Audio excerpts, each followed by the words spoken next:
So good night, everybody. I would like to finish what Anne was commenting when we were selected a recommended charity last year by Effektiv Spending. It was a big moment for us because most of our donor community is based in the US.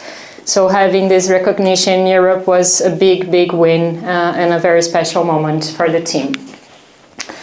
So a little bit about myself. I am Brazilian. I grew up in the countryside of São Paulo state, going to beautiful pasture-based cattle farms. And in 2004, I came to Europe to do a master's degree in journalism. And when I finished my degree, I started working with an agency of investigative journalists in the UK.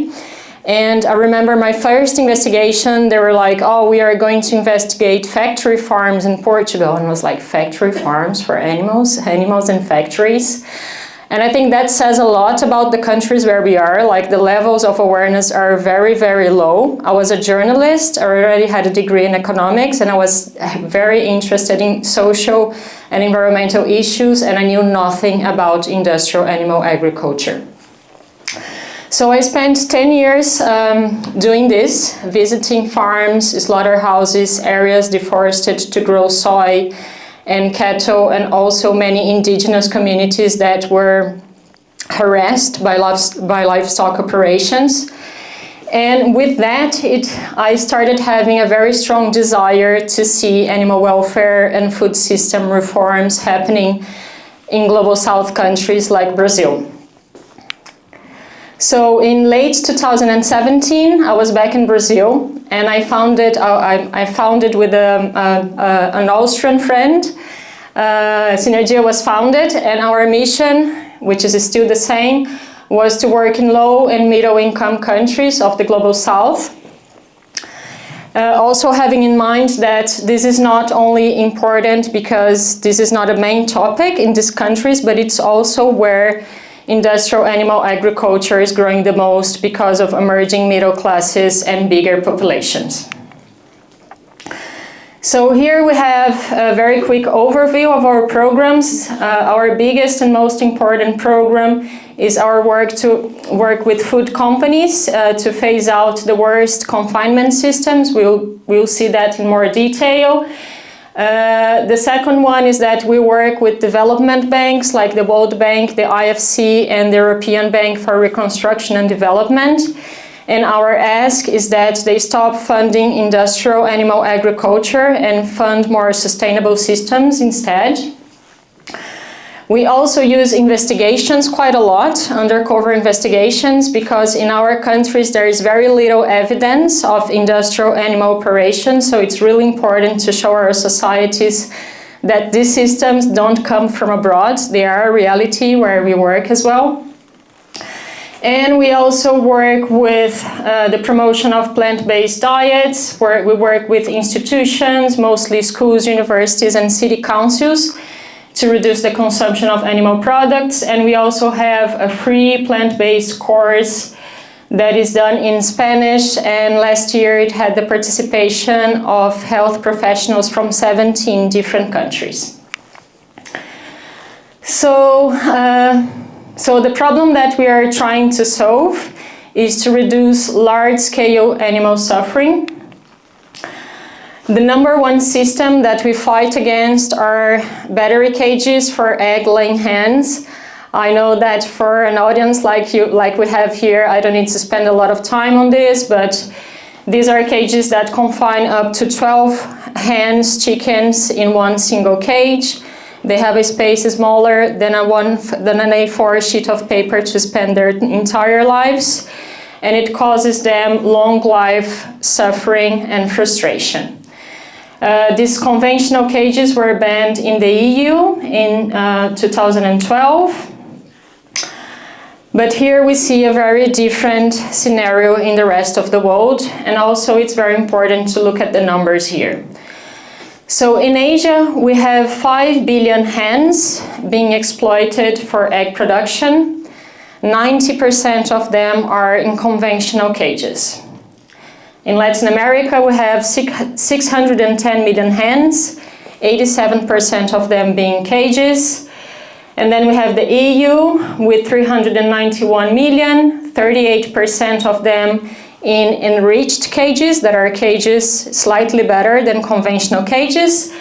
And luckily we have very progressive countries like Germany, where we already have only 6% of laying hens in cages. So the vast majority of production is cage-free.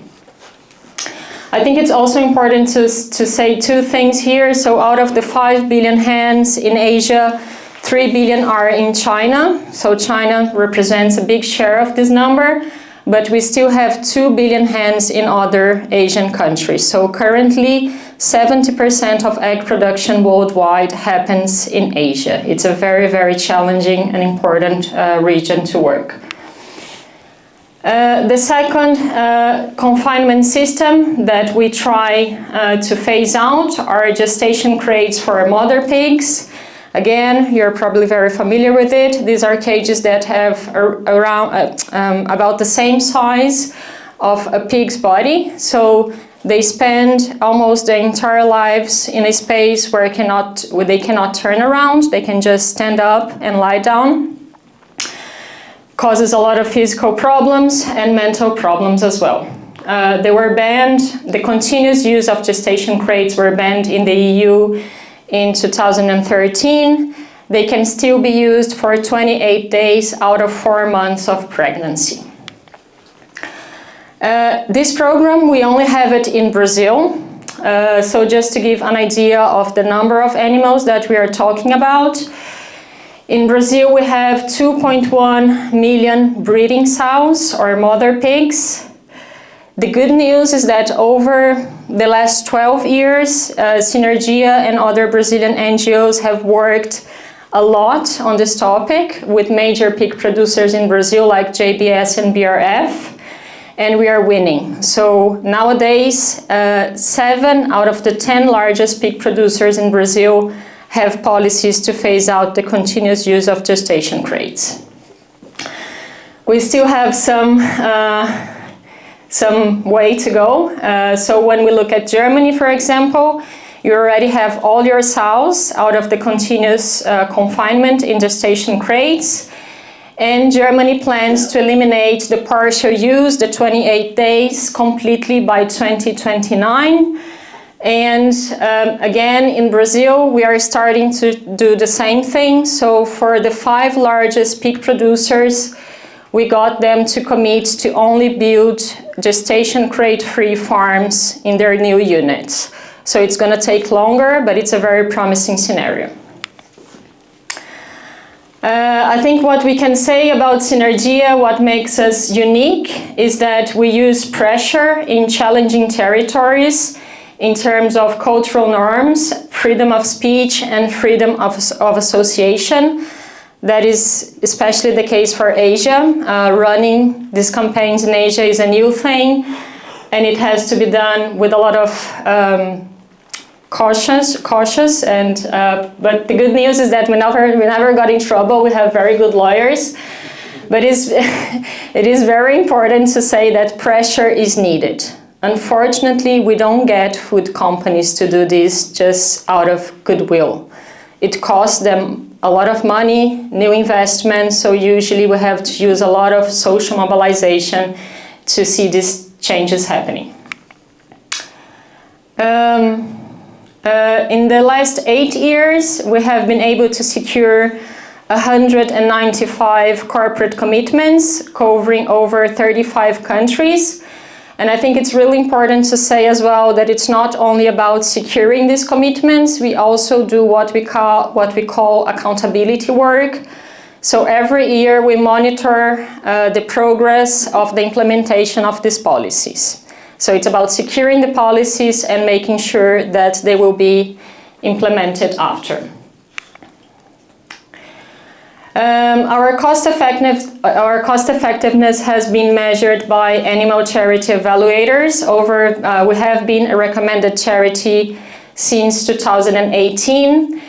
So in the last evaluation, they estimated that with every dollar spent, we have the potential to free 53 laying hens from cages.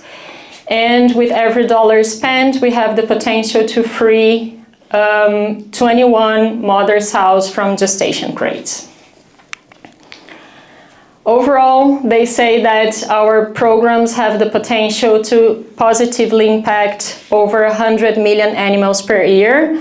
It's a big number, we are very proud of it, but we have to remember that when we look at the size of our livestock industries, we have a long way to go. So your support is very important. Thank you so much.